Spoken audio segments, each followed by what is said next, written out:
Buenas noches, pues bueno, pues bienvenidos a nuestra reunión de los miércoles. Gracias por estar aquí. Pues vamos a seguir con el tema que comenzamos a desarrollar la semana pasada, esta pequeña serie que estamos compartiendo con ustedes, que se llama Bajo el Abrigo, nuestra segunda parte.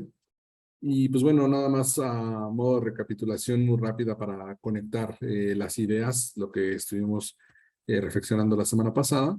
Pues bueno, hablábamos de que el rey David nos dio uno de los versículos que tiene una idea muy clara de lo que es el fundamento espiritual de vivir y morar bajo la sombra de Dios omnipotente y estar bajo el abrigo del Altísimo, ¿no? Hablábamos que en Salmo 91, 1 al 2 que dice la palabra: el que evita el abrigo del Altísimo morará bajo la sombra del Omnipotente. Diré yo a Jehová, esperanza mía y castillo mío, mi Dios, en quien confiaré. Hablábamos de que este versículo empieza con una anotación muy relevante que señala claramente que no es para todos, ¿no? Cuando empieza diciendo el que habita al abrigo, quiere decir que es incluyente para algunas personas, pero también excluyente para otras, ¿no? Y hablábamos que es una decisión, someternos y decidir buscar morar a esa sombra y bajo la cobertura, parte de la decisión personal de querer encontrar ese lugar y de sujetarnos a la autoridad que representa morar bajo la sombra de Dios, ¿no? También hablábamos del agente contrario a lo que es la voluntad de querer habitar bajo la autoridad y pues sí, bajo la autoridad y el reinado de Dios, que es la rebelión, ¿no? Hablábamos que la rebelión es el autor intelectual de la caída de Satanás, de Lucifer, y fue lo que permitió o maquinó el plan para la caída del hombre, ¿no? Desde la creación, cuando sedujo a Adán, eh, hasta la fecha se sigue moviendo como esa sombra que provoca que muchas personas vayan a la deriva en su vida, ya sea sin considerar a Dios o en una abierta contienda a la autoridad de Dios, a la palabra de Dios y a la autoridad que Dios ha puesto en esta tierra a modo de dar dirección, Señor, de dar dirección a los hombres, ¿no? Hablábamos que la rebelión es sutil, pero al mismo tiempo, pues su propósito final es llevarnos a sacarnos de la cobertura y de la protección de que brinda la autoridad de Dios. La rebelión lo que busca a través de la democratización espiritual es que nosotros eh, contendamos sin intención o con intención contra la autoridad absoluta de Dios, ¿no? Y pues bueno, ese es el propósito de la rebelión, ¿no? Y hablamos también que es importante que nosotros aprendamos a ver la autoridad desde la perspectiva de Dios, ¿no? Y para esto reflexionamos en Romanos 13, del 1 al 2, que la palabra dice que toda persona se tiene que someter a las autoridades superiores, porque no hay autoridad sino de parte de Dios. Al momento que nosotros eh, vivimos o entendemos que Dios es un rey poderoso y todopoderoso, pues no hay ninguna autoridad buena o mala, torcida, chueca, derecha o, este, o chipotuda, que no escape a la mirada y a la voluntad de parte de Dios, ¿no? En Romanos es muy clara porque dice, no hay autoridad sino de parte de Dios, y también nos dice que de modo que quien se opone a la autoridad o a lo establecido por Dios, resiste, y los que resisten acarrean condenación para sí mismos. Cuando nosotros eh, eh, consciente o inconscientemente contendemos con la autoridad, ya sea espiritual o no, tenemos el riesgo de caer en esta última parte del versículo, ¿no? De contender a lo establecido por Dios, contender a la directriz y alineamiento de autoridad que Dios ha establecido en este tiempo, y eso a final de cuentas nos acarrea una maldición que nosotros mismos nos profesamos al momento de contender contra la autoridad o la autoridad de Dios, ¿no? A grandes rasgos, esto fue lo que estuvimos comentando la semana pasada. Y pues bueno, y antes de continuar reflexionando sobre la cobertura de Dios y la cobertura de la autoridad de Dios en nuestra vida, debemos partir un paso antes con la definición de una palabra que hemos escuchado mucho en nuestras vidas. Quizá es una palabra que puede representar temores, que puede representar retos también, o una palabra que al mismo tiempo se convierte en un desafío, ¿no? Un desafío en nuestra vida, o simplemente también puede representar una condición o un origen de nuestro pasado que a lo mejor hemos logrado conquistar o que muchas veces se mantiene como una sombra y nos ronda eventualmente, ¿no? Yo les preguntaría a ustedes, ¿qué imagen viene a su mente cuando les pido que ilustren la palabra pecado, ¿no? Y quizá tenemos diferentes ideas de lo que puede ser pecado, pues por lo que entendemos conforme a la palabra, como la palabra lo define. Podríamos pensar quizá en los 10 mandamientos, ¿no? Y todo aquello que va contra esos mandatos. Podríamos pensar a lo mejor, como les decía hace un momento, en la condición en la que vivíamos antes, que no necesariamente era una condición que agradaba a Dios, pero también la palabra pecado ha caído en un uso muy ligero en su significado en el mundo al tiempo de hoy, ¿no? Sobre todo en la iglesia, ¿no? Quizá a lo mejor en nuestra vida coloquial no es muy común que nosotros estemos usando la palabra pecado, pero sí dentro de la iglesia y de la estructura de la iglesia, la palabra pecado de repente ha tomado ese estigma y ese uso a lo mejor muy a la ligera y se tiende a estigmatizar todo aquello que pareciera que no agrada a los ojos de Dios desde la perspectiva de una persona propia, de un líder, de un grupo, de una interpretación, ¿no? Entonces, y eso suele suceder mucho cuando escuchamos, por ejemplo, cuando alguien se refiere a alguien más. Me pasó justamente hace 2 semanas platicando con un amigo de León, Guanajuato. Estamos platicando, pues poniéndonos al día, ¿no? Y de repente, hablando de una persona en particular, me decía, no, pues fíjate que a fulano te acuerdas así, pues cayó en pecado. Y entonces, esa expresión de cayó en pecado, pues uno luego lo asocia a diferentes cosas, ¿no? Uno dice, ah, claro, sí, se equivocó, o fue débil a la tentación, o flaqueó, ¿no? O no le alcanzó la fe, ¿no? Y esa expresión cayó en pecado es algo también que de repente suena mucho, ¿no? Y, y, a- y, y muchas veces esa expresión la asociamos a lo mejor a pecados terribles, ¿no? Que puede ser a lo mejor del índole sexual o pecado del índole a lo mejor económico, ¿no? Robó o algo así, ¿no? Pero realmente, este, la palabra pecado encierra un significado y un poder muy claro que nosotros tenemos que reflexionar antes de poder pensar o poder entrar de lleno al concepto de la cobertura de Dios, ¿no? Adán no fue necesario que Adán se fuera a la cama con otra persona, una mujer extraña, ni tampoco fumó una hierba chistosa que era ilegal, ni tampoco a lo mejor estuvo haciendo cosas demasiado locas. Simplemente el pecado que le llevó a acarrear a toda la humanidad en cautividad de esclavitud fue la desobediencia. Realmente el pecado que detonó que la cobertura de Dios dejara de ser como él la había diseñado para Adán en su origen, fue que Adán simplemente desobedeció. La desobediencia fue lo que hizo y trajo la condenación a la humanidad y que hemos heredado hasta nuestros tiempos, ¿no? Y es sorprendente con qué frecuencia nos falta el entendimiento básico para entender que el pecado es en realidad es eso, es desobediencia. Es obediencia a los estatutos, es desobediencia a una instrucción, es desobediencia o rebeldía a una directriz. El pecado en sí, más que ser una acción, el pecado la acción es la materialización de un pensamiento de desobediencia. Realmente la raíz de la acción pecadora nace del sentimiento y cuando nosotros anidamos ir en contra de algo que deberíamos de seguir. La desobediencia realmente es el detonante que nos lleva a poner en riesgo justamente esa santidad y poner en riesgo esto que Dios nos ha establecido como el lineamiento para que nosotros podamos estar dentro de su cobertura.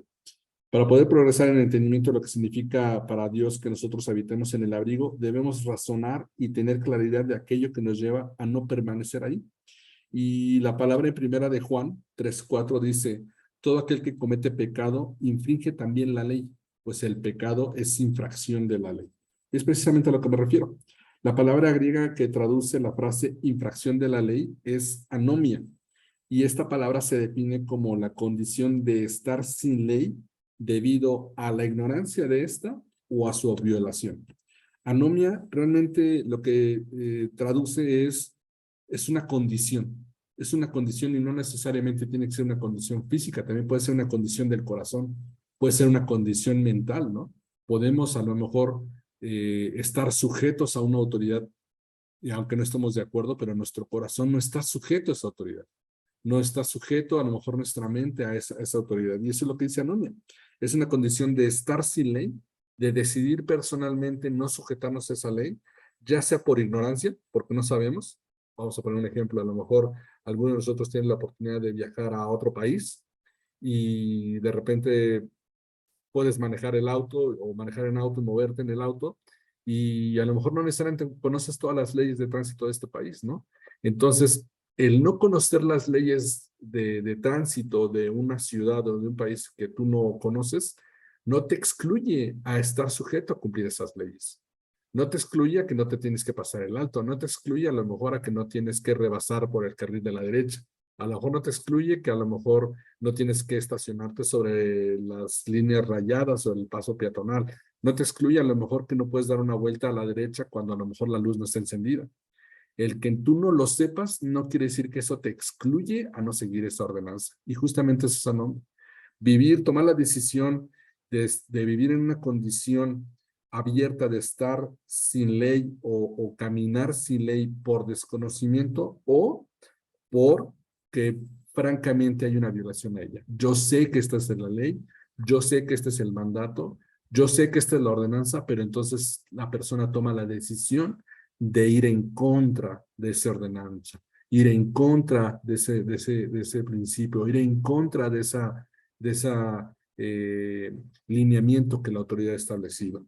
Entonces, ese es justamente lo que nos está diciendo 1 Juan 3:4, que aquel que comete pecado es el detonante porque está infringiendo una ley. Está infringiendo la ley que Dios ha establecido para los hombres. Está infringiendo, está tomando la decisión o está tomando la decisión abiertamente de romper e infringir la ley de Dios o por ignorancia está infringiendo la ley de Dios y aún así está en pecado. Vamos a hablar a lo mejor de culturas que tradicionalmente tienen ciertos hábitos, usos y costumbres en su sociedad y que a lo mejor por ignorancia ellos están infringiendo la ley de Dios. Eso no los excluye que estén viviendo o que estén cometiendo pecado por el hecho de no conocer la ley de Dios, ¿sí?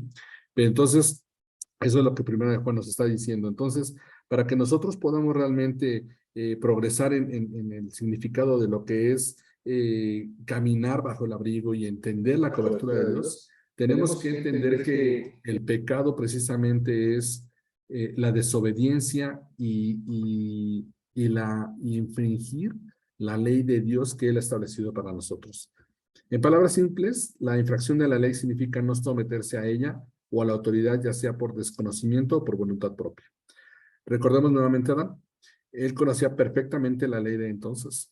Cuando Adán fue colocado en el huerto y cuando Adán fue establecido en el huerto, él conocía perfectamente la ley de parte de Dios porque él la recibió de parte de Dios. Él la llevaba tatuada en su espíritu y en su corazón. Pero simplemente él decidió no someterse y romperla. Desobedeció porque su esposa ya había comido de ese fruto prohibido. Desobedeció porque su esposa había optado a escuchar una voz ajena a la que no era de Dios.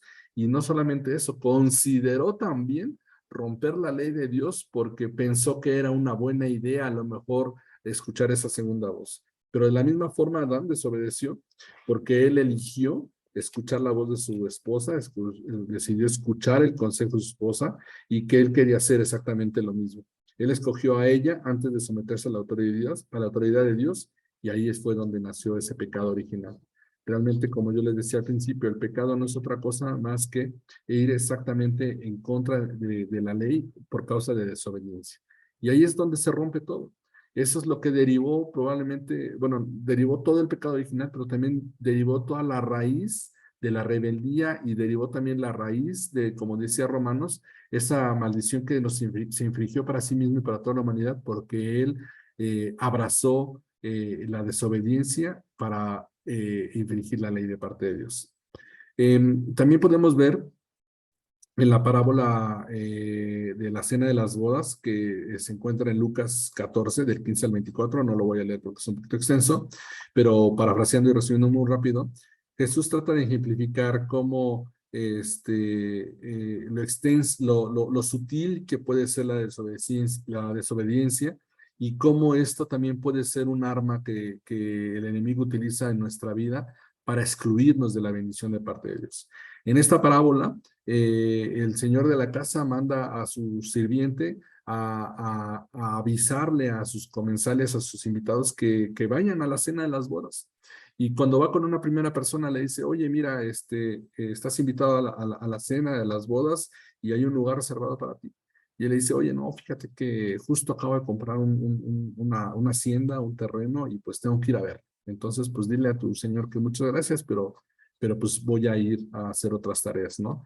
Ahí la verdad es que yo lo que entiendo por esa parte es que hay personas que prefieren anteponer los bienes materiales, prefieren anteponer a lo mejor una prosperidad, y lo voy a decir entrecomillado, sobre lo que material es, en lugar de ser obedientes al llamado de Dios, ser obedientes a la instrucción de parte de Dios. Y así sucede con dos casos similares, ¿no? Otro le dice que no puede porque creo que también que su esposa y no sé qué más, ¿no? Entonces, rechazar la instrucción de parte de Dios y desobedecer el llamamiento de Dios también es una raíz de pecado, porque es una forma de decirle a Dios que nosotros queremos anteponer nuestros intereses propios, los intereses materiales o a lo mejor las circunstancias pasajeras por encima de la instrucción, de la dirección y del lineamiento que Dios quiere poner en nuestra vida. Al final de este pasaje, la cena se lleva a cabo y las bodas se llevan a cabo. Simplemente Jesús, bueno, el Señor le dice, bueno, entonces sal a las calles y busca al menesteroso, busca a la prostituta, busca a la gente que esté en la calle y tráelos, porque estas mesas se van a ocupar y con ellos comparte la cena, ¿no? Y al final, qué fuerte es esto, ¿no? Porque resulta que la primer llamamiento y la primera elección que Dios hace sobre su pueblo para convidarles a estas cenas, que es similar a los últimos tiempos y es una similitud también al llamamiento a la salvación. Muchos le van a decir que no justamente por esos intereses propios. Muchos probablemente van a decir, sí, señor, pero no ahorita, estoy muy ocupado. O sí, sí me interesa, pero fíjate, voy primero a atender mis temas personales y después regreso contigo. Y quizá sea demasiado tarde cuando esas personas regresen porque a lo mejor su lugar ya está ocupado. A lo mejor ese lugar que le correspondía para sentarse a la cena con el rey, pues simplemente ya fue ocupado por otra persona que quiso y que tenía esa disposición. De eso nos habla Lucas 14, del 15 al 24. Entonces, eso nos hace reflexionar si realmente nuestra obediencia o nuestra rebeldía nos va a permitir ocupar el lugar que nos corresponde. Si realmente seremos parte de los convidados o seremos parte de los que están ocupados en otros temas. Entonces, la desobediencia es mucho más peligrosa de lo que pareciera y pareciera que es mucho más relevante para nuestra vida y nuestra promesa espiritual de lo que muchas veces nos ponemos a reflexionar o de lo que muchas veces Satanás nos permite ver, porque, insisto, es sutil, entra suavemente, pareciera que no pasa nada, no es para tanto, bueno, ¿qué tanto es tantito? Lo atiendes mañana o lo haces después, o bueno, tú siempre estás ahí, por un día que no vayas no pasa nada, pero puede ser a lo mejor la oportunidad precisa y exacta para que nosotros seamos excluidos de la cena y de las bodas. Ir contra la autoridad de Dios no solamente es aquello que infringe su ley frontalmente con nuestras palabras o nuestras acciones, como lo dice Primera de Corintios 6 del 9 al 10, ¿no? En 1 Corintios dice, ¿no sabéis que los injustos no heredarán el reino de Dios? No erréis ni los fornicarios, ni los idólatras, ni los adúlteros, ni los afeminados, ni los que se echan con varones, ni los ladrones, ni los avaros, ni los borrachos, ni los maldicientes, ni los estafadores heredarán el reino de Dios. Es ir en contra de infringir la ley de Dios y desobedecer los lineamientos de Dios. No solamente es aquello que nosotros rompemos a través de nuestros pensamientos, de nuestras palabras o nuestras acciones, como dice aquí 1 Corintios, sino también estas acciones van en contra de la voluntad de Dios, porque es ir en contra de la voluntad de Dios cuando nosotros decidimos también no someternos a una instrucción, cuando nosotros decidimos no ser sumisos a su voluntad y cuando nosotros también decidimos no ser dependientes en su cobertura. Probablemente no nos podemos autocalificar y espero no podamos colocarnos bajo la descripción que 1 Corintios hace, pero no es suficiente. Podríamos no ser idólatras, pero si no nos sometemos a la instrucción, no calificamos en obediencia como Dios quiere bajo su ley. Podremos a lo mejor no ser borrachos o no ser ladrones, pero si no somos sumisos a su voluntad, entonces nosotros estamos yendo en contra de la autoridad y la instrucción de parte de Dios. Podríamos a lo mejor no ser maldicientes, ni estafadores, ni fornicarios, pero si nosotros caminamos en total independencia a la cobertura de Dios y a lo que Dios quiere establecer para nuestra palabra, es suficiente para que nosotros caminemos en desobediencia. Entonces, la desobediencia es algo que realmente puede ser muy, muy sutil y que al final nos acarrea maldición porque nos excluye justamente de la cobertura y nos excluye y nos empuja para caminar fuera de la cobertura de la autoridad y de la cobertura de Dios. ¿Sí? En la declaración de Jesús que encontramos en Mateo 24, de 12 al 13, dice, y por haberse multiplicado la maldad, el amor de muchos se enfriará, mas el que persevere hasta el fin, este será salvo. En este fragmento de Mateo 24, 12 al 3, hay dos pistas que son clave para descifrar que Jesús no dirige esta declaración solamente a la sociedad. Cuando nosotros leemos que dice que al final de los tiempos se multiplicará la maldad y el amor de muchos se enfriará, y realmente podemos entender por medio de dos puntos específicos de este fragmento que además de dirigirse a la sociedad en general, también se está dirigiendo hacia la iglesia.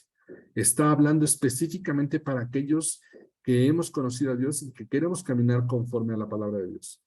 ¿Cuáles son estas claves? La primera es el amor. En la parte donde dice, el amor de muchos se enfriará, la palabra griega usada para amor en este fragmento no es fileo, sino es ágape. Y el amor ágape es el amor que infunde y que viene del Padre. Es el amor que es sembrado en nosotros por parte de Dios.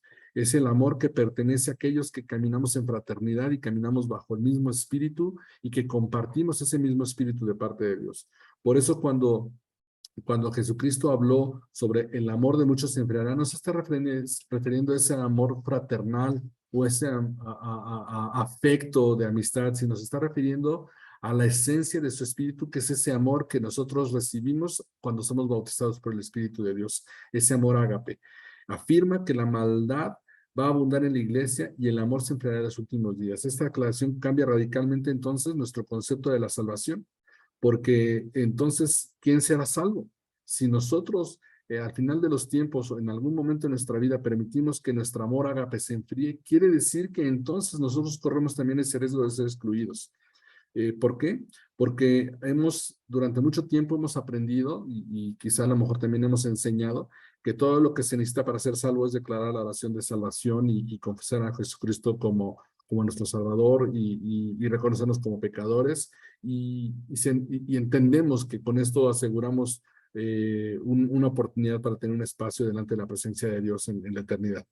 Pero también hemos descubierto que no hemos enfatizado lo suficiente que hay una gran importancia en guardar sus mandamientos, en caminar en obediencia.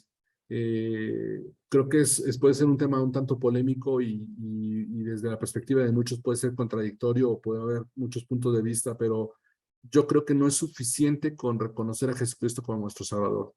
Cuando Jesucristo nos envió y decir predicar este evangelio a todas las naciones y hacer discípulos, no solamente nos envió a que a las personas reconocieran que existe un solo Dios y que Jesucristo es su Hijo, sino también nos da una ordenanza para discipular a fin de que conozcan su ley, de que conozcan sus principios, de que conozcan bajo qué visión de gobierno es que nosotros tenemos que caminar. Por eso es importante el discipulado. No es suficiente con solamente declarar nuestra salvación, sino también es importante que nosotros guardemos esos mandamientos para entrar bajo la cobertura de la autoridad y que nuestra salvación sea vigente, que nuestra salvación no caduque, que nuestra salvación no corra riesgo. ¿De qué sirve una persona que declara a Jesucristo como su Señor y Salvador y al día 2 regresa a vivir como vivía antes? ¿Realmente eso le asegura esa salvación eterna? Probablemente algunos dirán que sí, probablemente algunos dirán que no, pero cuando este versículo nos dice que el amor de muchos se enfriará, es porque está hablando de que nosotros tenemos que mantenernos en ese espíritu que nos fue dado al momento de la salvación, ese espíritu de amor que recibimos al momento de ser nosotros nacidos de nuevo y recibir ese espíritu de parte de Dios para que nosotros podamos realmente caminar en la obediencia. A veces abusamos de la gracia. Creo que a veces la iglesia también abusa de un exceso de gracia creyendo que con la salvación es suficiente, que tienen su boleto de acceso comprado, que tienen a lo mejor su salvación garantizada y se va a un extremo de abuso y de exceso de gracia en la cual muchos han caído presa a lo mejor de tentación, han caído presa de acciones y de decisiones que ponen en riesgo precisamente salvación de la que a lo mejor ellos creen que les permite caminar en gracia. Este exceso de gracia puede extraviar a muchos y causando que no se tome la obediencia con el papel principal y no se tome la obediencia como ese fundamento que Dios quiere en nuestra vida para que no salgamos de su cobertura. Jesús dijo que los que irán al cielo son los que confiesan y hacen la voluntad de Dios, guardando sus mandamientos. La verdadera gracia nos ha sido dada para acercarnos en nuestra condición de pecado y encontrar salvación, capacitarnos en el conocimiento del corazón del Padre. Pero la gracia también nos permite servir a Dios perfecto, siendo seres imperfectos. La verdadera gracia radica en que nosotros tenemos acceso al Padre, pero es algo que tenemos que valorar. ¿Y cómo lo valoramos? A través de la obediencia. ¿Cómo demostramos que realmente hemos acuñado y hemos aquilatado esa gracia por la cual nosotros recibimos salvación, perdón y libertad? A través de la obediencia a los principios, a través de la sujeción, a través de nosotros sabernos que queremos ser discípulos caminando y tratando de asimilarnos a esa talla del varón perfecto que es Jesucristo. La segunda razón, la segunda pista que nos da este versículo de Mateo 24 sobre por qué Jesucristo está hablando a la iglesia es la perseverancia. Cuando dice el versículo, el amor de muchos se enfriará, mas el que persevere hasta el fin, este será salvo. Quiere decir que la salvación y nuestra vida es una carrera. Y para poder terminar esta carrera debemos perseverar. Primero, para poder terminar una carrera, pues primero hay que iniciarla, ¿no? Y esta carrera es la carrera de nuestra fe.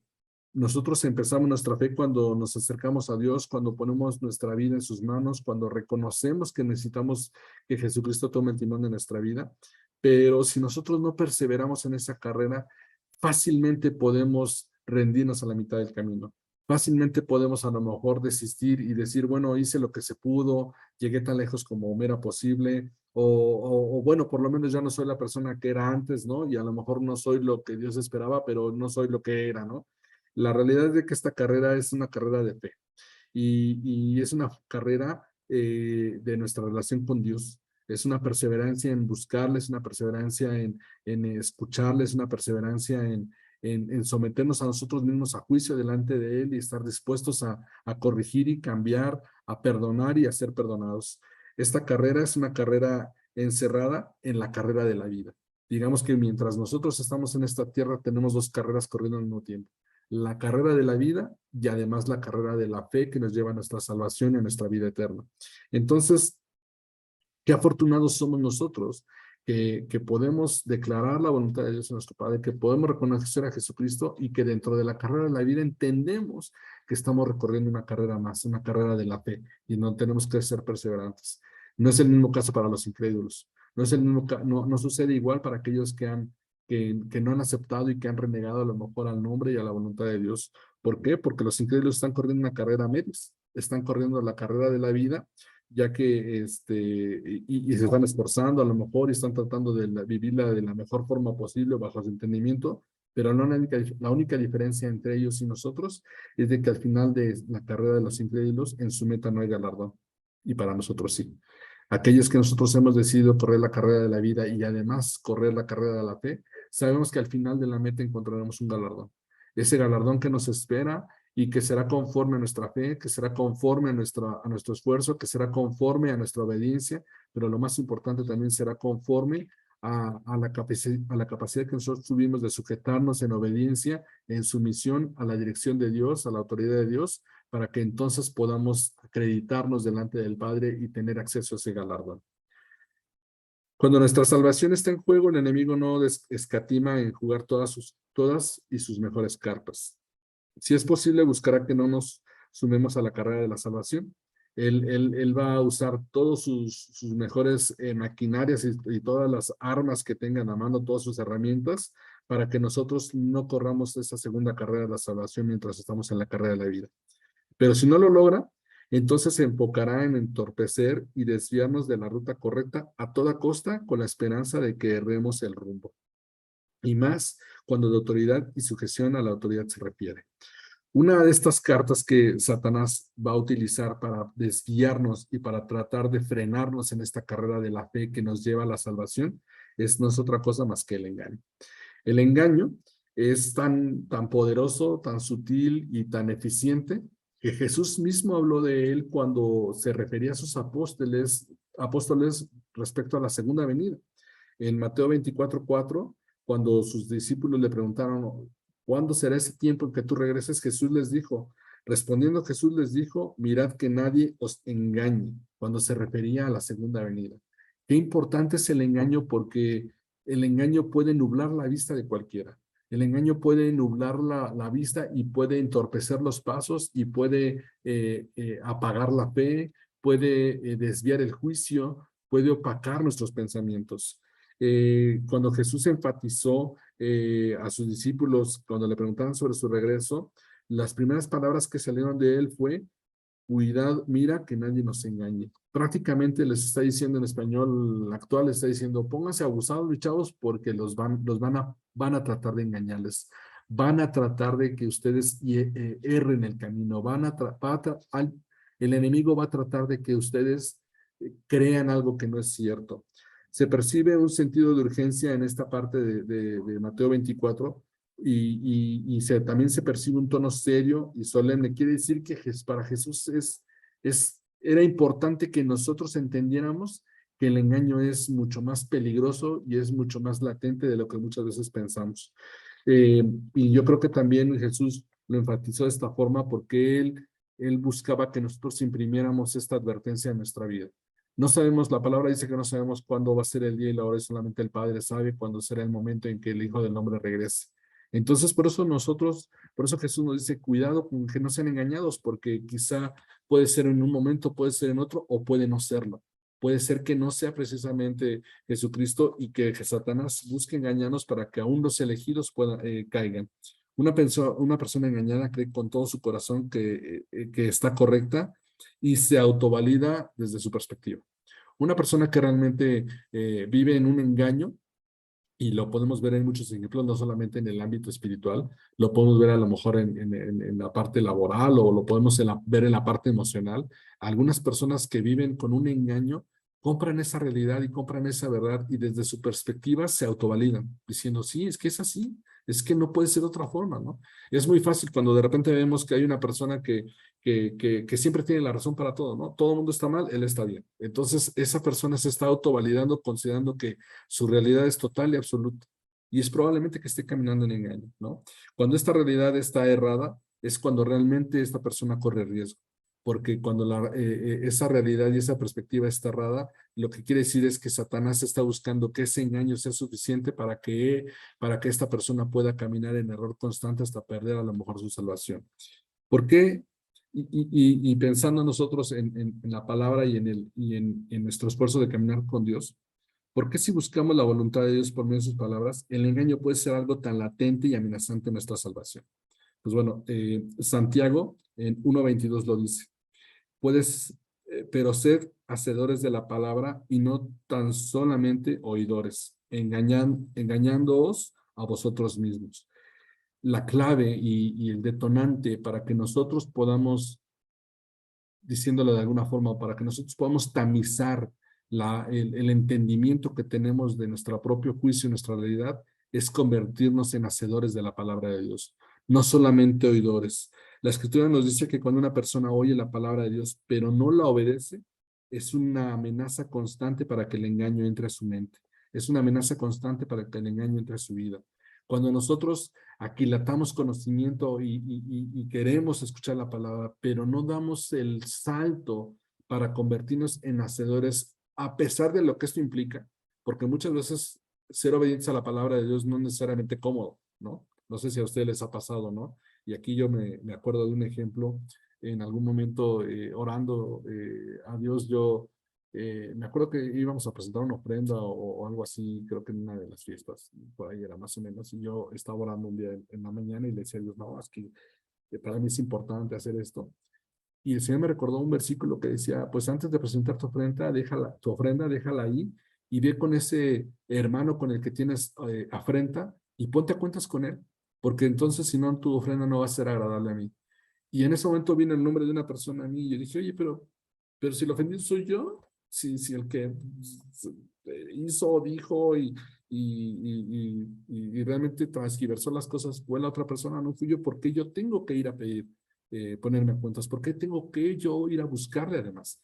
¿Por qué tengo que ir yo sabiendo que es más que evidente que yo soy la parte ofendida, ir entonces a buscar para ponerme a cuentas?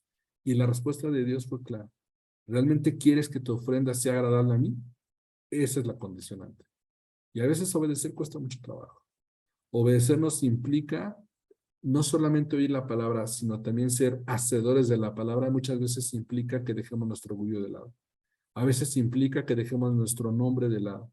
A veces implica que esa imagen que nos hemos construido de nosotros mismos hacia los demás, la guardamos en un cajón y salgamos como verdaderos discípulos de Dios, tratando de agradarle a Él. A mí me costó mucho trabajo. Tuve que darme un tiempo porque la verdad es que no lo digería y la verdad que era algo que no podía y me acuerdo que lo platiqué con mi esposa y le dije, es que honestamente yo estaba contrariado y yo le decía al Señor, es que, ¿por qué? ¿Por qué tengo que ir yo? O sea, pero para mí fue más relevante y yo sabía que era un detonante ser obediente a Dios y también sabía que era un detonante el hecho que Él me dijera, si tú quieres que tu ofrenda sea agradable a mí, este es el condicionante. Entonces yo dije, no, no va a tener ningún caso que yo me presente delante de Dios con una ofrenda y que yo me presente en obediencia, si realmente por mi desobediencia va a ser desechado. Ni siquiera va a valer la pena el esfuerzo que vamos a hacer. Entonces, ese fue mi entendimiento y después de unos días de darle vueltas en cómo hacerlo y demás, hice lo que eso me pidió.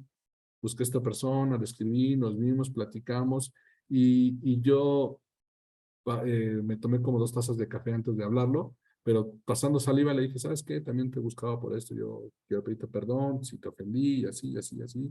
Y para mi sorpresa fue una reacción a lo mejor uno lo imagina de formas diferentes, pero también esta persona dijo, oye, no, pues mira, no lo esperaba, pero también yo se te ofendí, ok, bueno, tan amigos como siempre, listo, chócalas, ahí nos vemos. Y quedó en mí entonces no solamente la satisfacción de poderme presentar eh, con la convicción de que esta ofrenda delante de Dios pudiera ser agradable, sino también la convicción de que a pesar de mí mismo y a pesar de que yo no quería hacerlo y a pesar de que me costó mucho trabajo, pude obedecer a Dios. Ser hacedores de la palabra muchas veces nos va a llevar a hacer cosas que nunca antes hemos hecho, a considerar acercarnos a personas que a lo mejor nunca hubiéramos considerado acercarnos, a lo mejor tocar temas que pensamos que por el hecho de estar en el pasado y por quedar debajo de la alfombra, ya nadie los ve, pero para Dios no pasan desapercibidos. Para Dios no están debajo de la alfombra, para Dios son latentes. Entonces, cuando nosotros caminamos con la propia perspectiva de solamente ser oidores de la palabra, pero no ser obedientes a la instrucción de la palabra o a la instrucción que la palabra encierra a nosotros, caemos en desobediencia y eso nos lleva precisamente al engaño. Corremos el riesgo de vivir bajo la convicción de que estamos siempre en lo correcto y de que tenemos la verdad absoluta cuando realmente caminamos en una vida de error. Amar la verdad no es simplemente disfrutar con escucharla, explorarla. También se debe de amar la obediencia. Si nosotros amamos realmente la verdad de Dios y la palabra de Dios, nosotros lo vamos a demostrar delante de Dios cuando nos sujetamos y obedecemos esa instrucción que viene encerrada en la palabra de Dios. Cuando no hay una verdadera sumisión a la autoridad de Dios, implica que la autoridad, y implicando que la autoridad es su palabra, entonces hay una puerta abierta para que el engaño sutil, suave, pero enérgico, venga y gane terreno cada vez en nuestra vida. Y cuando el engaño gane terreno en nuestra vida, entonces todo está puesto y la ecuación está lista para que entonces nosotros caigamos a riesgo de caer en desobediencia y por consiguiente caer en pecado y por consiguiente salir de la cobertura y del abrigo de parte de Dios. Satanás, imagínense qué tan efectivo y qué tan eficiente es Satanás con el engaño, que a través del engaño logró que un tercio de los ángeles lograran revelarse delante de Dios. Y cuando nosotros hemos leído esto que está en Apocalipsis 12:34, donde nos habla que Satanás logró engañar a una tercera parte de los ángeles en ese momento y fue desterrado y arrastró con él a esa tercera parte, quizás se nos olvida y se nos escapa un detalle importante de esto, que Satanás engañó sutil, pero efectivamente esa tercera parte de los ángeles en el ambiente, en el ambiente más perfecto que podía ser, porque esos ángeles estaban delante de la presencia de Dios. Quiere decir que Satanás sutilmente logró engañar a esos ángeles aún estando en la presencia de Dios. Porque ellos no estaban excluidos, ellos no estaban aparte, ellos no estaban en una misión en otro planeta, no estaban en otra asignación. Simplemente ellos estaban en la presencia de Dios y él logró sutilmente, pero efectivamente, engañar a esa tercera parte en un ambiente precisamente en la presencia de Dios.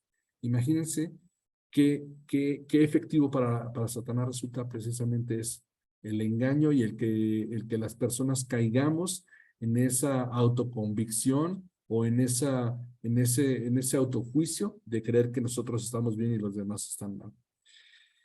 Jesús nos advirtió que Satanás no solo era un engañador, sino el mismo, no solamente es un engañador, sino también es el padre de mentiras, así lo describe en Juan 8:44.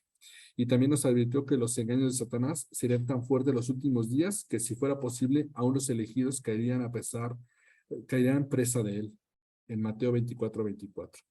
Entonces, para que nosotros podamos realmente caminar explorando y buscando formar parte de esos aquellos que han decidido vivir a la sombra del Altísimo y vivir bajo la cobertura y vivir bajo justamente bajo la sombra y bajo el abrigo de las alas de Dios. Nosotros tenemos que entender que hay elementos que juegan en nuestra contra y hay estrategias y armas que el enemigo busca sutilmente sembrar en nuestro corazón y en nuestra mente para excluirnos. Para que seamos aquellos, nosotros tenemos que entender que el pecado nos excluye y que el pecado nace y se maquina a través de la desobediencia y la desobediencia es sembrada y es detonada a través del engaño. Debemos apelar a la dirección y a la gracia de Dios para no caer víctimas del engaño, no caer víctimas de la desobediencia y así evadir la autoridad que por Dios nos ha hecho hacedores a través de su palabra. La carrera de la salvación es una carrera de obstáculos, que en ocasiones son claros y evidentes como un roble. Muchas veces nosotros podemos ver cuando estamos enfrente de una prueba, podemos entender claramente en nuestro corazón, en nuestro espíritu y en nuestro entendimiento cuando realmente el enemigo o Dios mismo nos está poniendo frente a una encrucijada, pero también en otras ocasiones estas pruebas y en esta carrera de obstáculos, en esta carrera de la salvación, pueden ser sutiles e imperceptibles como el volar de una mariposa a nuestro alrededor. Y esas justamente yo creo que son las pruebas más difíciles. Son aquellas pruebas y son aquellos momentos en los cuales si nosotros no caminamos en obediencia, si nosotros caminamos en rebeldía, si nosotros caminamos en el engaño de ser autosuficientes, podemos morder el anzuelo y sin darnos cuenta desviar nuestro trayecto y desviar nuestro camino y para cuando nos demos cuenta que hemos desviado el trayecto quizás sea demasiado tarde. El método operativo de Satanás no difiere mucho a lo largo del tiempo. Él desea pervertir el carácter de Dios para tornarnos en contra de las autoridades y de su autoridad misma. Pero no debemos enfocarnos en el obstáculo, sino en la meta. No debemos de enfocarnos en el obstáculo, sino en la meta, en aquello que nos permitirá contemplar la carrera y recibir nuestro galardón. Recordemos que gracias a la obra de la cruz, ya no estamos destinados a recorrer el mismo camino que recorrió el primer Adán. Gracias a la obra de la cruz, nosotros ya no estamos sujetos a su iniquidad, sino que somos llamados y capacitados para andar en los caminos de obediencia del Adán posterior que es Jesucristo. La palabra en Hebreos 12, del 1 al 3, en la traducción del lenguaje actual dice, todas esas personas están a nuestro alrededor como testigos. Por eso debemos dejar de lado el pecado que es un estorbo. Y si nosotros cambiamos la palabra pecado por desobediencia, funciona exactamente igual. Por eso debemos dejar de lado la desobediencia, que es un estorbo. Pues la vida es una carrera que exige resistencia. Pongamos toda nuestra atención en Jesús, pues de Él viene nuestra confianza. Y es Él quien hace que confiemos cada vez más y mejor. Jesús soportó la vergüenza de morir clavado en una cruz porque sabía que, después de tanto sufrimiento, sería muy feliz. Y ahora se ha sentado a la derecha del trono de Dios. Piensen en el ejemplo de Jesús. Mucha gente pecadora lo odió y lo hizo sufrir, pero Él siguió adelante. Por eso, ustedes no deben de rendirse ni desanimarse. Realmente este fragmento de Hebreos nos habla y nos describe claramente como uno de los grandes galardones que le permitió a Jesús conquistar la cruz, conquistar la muerte y alcanzar el propósito de su ministerio en esta tierra, no fue otra cosa más que la obediencia. Él entendió perfectamente que la obediencia y la sujeción al Padre le iba a entregar el galardón en sus manos de conquistar la muerte y a los enemigos de Dios. Porque la obediencia es lo que va en contra de la construcción del pecado en nuestra vida. Podemos recordar el pasaje cuando en el huerto de Getsemaní, su carne y su corazón le avisaban de antemano que venía una prueba muy difícil en lo natural y lo físico delante de él. Y no es precisamente que Jesucristo se pusiera a negociar con el Padre diciéndole, oye, mira, ¿cómo ves? No, simplemente decía, si en mis manos estuviera, yo no pasaría por medio de esa prueba. Pero gracias a Dios que no está en mis manos, sino que es tu voluntad. Y yo me sujeto en obediencia, me someto a tu autoridad, me, me, no me dejo engañar en mi criterio como hijo de Dios y Jesús mismo, y me someto a tu voluntad y que se haga como tú quieres. Es lo que realmente Jesucristo le está diciendo al Padre en ese momento. No escucho el murmullo del pecado, no escucho la tentación sutil del engaño de buscar alternativas, sino yo decido obedecer para que tu absoluta y perfecta voluntad se cumpla. Imagínense si Jesucristo hubiera escuchado esas alternativas o esas ideas sugestivas que el engaño o que la desobediencia le hubiera dado. Simplemente nosotros no tendríamos acceso a la eternidad. No tendríamos acceso a la cruz, no tendríamos acceso a la salvación. Probablemente viviríamos esclavos de nuestros pecados y de las iniquidades. Pero gracias a Jesucristo que Él pudo encontrar el poder y descifrar el poder que había bajo la sujeción de autoridad, bajo la obediencia y bajo el entendimiento de la cobertura de Dios, que Él llegó a la meta, conquistó el galardón y por consecuencia nosotros hemos heredado salvación y vida eterna. Amén. Muy bien, pues bueno, hasta aquí nuestro tema del día de hoy. A mí me gustaría que oráramos principalmente por estos dos conceptos que exploramos el día de hoy. Pecado no necesariamente es la acción que muchas veces nosotros podemos materializar en nuestros pensamientos, en nuestra forma de hablar o lo que hacemos, sino realmente el pecado que se mueve a través de la desobediencia, de eso que incita a quebrantar la ley de Dios en nuestra vida, eso que incita en nuestra vida a ir en contra de la autoridad de Dios o en contra de las autoridades que Dios ha puesto en nuestra vida. Muchas veces nos cuesta trabajo, a veces hasta simplemente obedecer un consejo. Nos acercamos con una persona que Dios ha puesto como autoridad en nuestra vida o con una persona que es autoridad en nuestro trabajo y demás, y cuando dicen, no, ¿sabes qué tienes que hacer de esta forma? Ah, no, pues no queremos. ¿No? ¿Por qué? ¿No? Y entonces cuando nosotros compramos la desobediencia y cuando nosotros creemos que nuestro juicio es mayor y es mejor y es suficiente, entonces estamos siendo presas del engaño, de caminar en desobediencia, lo cual nos aleja de la cobertura y de la protección de la autoridad de Dios. Entonces a mí me gustaría que oráramos justamente en eso, que pudiéramos desenmascarar la desobediencia, desenmascarar el engaño en nuestras vidas y que realmente podamos rendir nuestros corazones en obediencia a todas aquellas instancias y a esa autoridad que Dios estableció en nuestra vida y que nosotros a lo mejor abiertamente hemos decidido desobedecer y que hoy podemos ponernos a cuenta delante de Dios. Amén. Entonces, pues bueno, pues vamos a orar.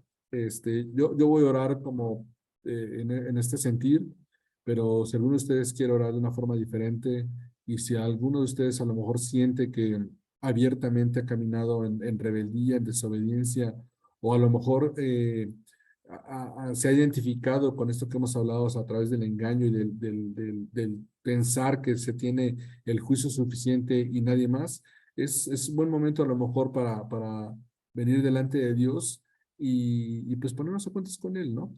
Dios, nuestro Dios es un Dios de segundas oportunidades. Él no cierra la puerta. Él simplemente lo que quiere es un corazón que se humille delante de Él y que tenga la capacidad de humillarse delante de su presencia y decir, aquí estoy para intentarlo una vez más. Es lo único que Dios está buscando de nosotros. Amén. Padre, te damos gracias por este tiempo, Señor. Yo te doy gracias, Señor, porque tu misericordia, Señor, es inagotable, Señor. Se renueva cada día, Señor. Nosotros podemos ver que a pesar de nuestros errores, podemos ver que a pesar, Señor, de nuestra falta de entendimiento, Señor, a pesar de nuestra soberbia, Señor, o muchas veces a pesar, Señor, de nuestra intención de agradarte y no precisamente de obedecerte y alejarnos de ti, Señor, a pesar de todo esto, Señor, tú siempre tienes una mano extendida para nosotros, Señor. Gracias, Padre, por permitirnos entender las estrategias y las articulaciones que Satanás pone delante de nosotros para tratar de removernos, Señor, de la cobertura que tú has puesto encima de nosotros, Padre. Hoy vamos en contra de la mentira, de la desobediencia, del engaño, Señor. Hoy declaramos, Padre, Señor, que si en nuestro corazón ha existido esa rebeldía, Señor, que nos ha orillado a caminar, Señor, en desobediencia, Señor, hoy declaramos que queda sujeta a la autoridad de Jesucristo. Hoy declaramos que queda sujeta a la autoridad de Jesucristo y a la obra de la cruz, que también, Señor, es cobertura de nuestra vida, Señor. Hoy declaramos en el nombre de Jesús, Señor, que toda desobediencia, Señor, que toda raíz de desobediencia que pueda venir en nuestra forma de ser, en nuestra forma de pensar, en nuestra forma de conducirse, Señor, queda sujeta humildemente, Señor, a tu autoridad, Padre. Declaramos, Padre, en el nombre de Jesús, Señor, y reconocemos que no hay mayor autoridad que la tuya sobre nuestra vida, Señor. Que no hay mayor autoridad que aquellas que tú has establecido en nuestra vida, Señor, para ser dirigidos, para ser instruidos, para ser corregidos, Padre. Aceptamos tu autoridad, Señor, y declaramos que nos sometemos y nos sujetamos a ella, Señor. Y también a esas figuras de autoridad que tú has puesto en nuestra vida, Señor, que aunque para nuestra mirada pudieran ser a lo mejor imperfectas, Señor, entendemos que no escapa de tu voluntad, Padre. Te damos gracias, Señor. Declaramos, Señor, que nuestros oídos están aprestos para identificar el engaño del enemigo, Señor, y para desechar cualquier voz ajena, Señor, que nos quiera llevar a incitar a desobedecer o a caminar en pecado, Señor. Hoy declaramos que esa voz que se materializó en la serpiente, Señor, no tiene autoridad en nuestra vida, Señor. Cerramos nuestros oídos a voces extrañas, Señor. Cerramos nuestros oídos al consejo que quiere desviarnos y que quiere sacarnos de la ruta en la carrera de la fe, Señor. Hoy declaramos, Señor, que nuestro entendimiento, Señor, no se presta, Señor, a esas voces, Señor, que quieren, Señor, cuestionar y poner en tela de juicio tu autoridad en nuestra vida, Padre. Y hoy nos reconocemos, Señor, como discípulos tuyos, Señor, y creemos, Padre, que podemos caminar bajo tu voluntad, Señor. Gracias por la obra y gracias, Señor, por el ejemplo de Jesucristo, porque es la talla que nosotros queremos alcanzar, Señor. Gracias porque Él fue obediencia de inicio a final, Señor, y gracias a su obediencia y a su sujeción es que nosotros hemos heredado, Señor, acceso a tu voluntad, acceso a tu presencia, Señor, y podemos tener también acceso, Señor, a tu salvación, Padre. Te damos gracias, Padre, porque tú eres fiel, tú eres bueno y tú eres verdadero, Señor. En el nombre de Cristo, nuestro Señor y tu Hijo. Amén y amén.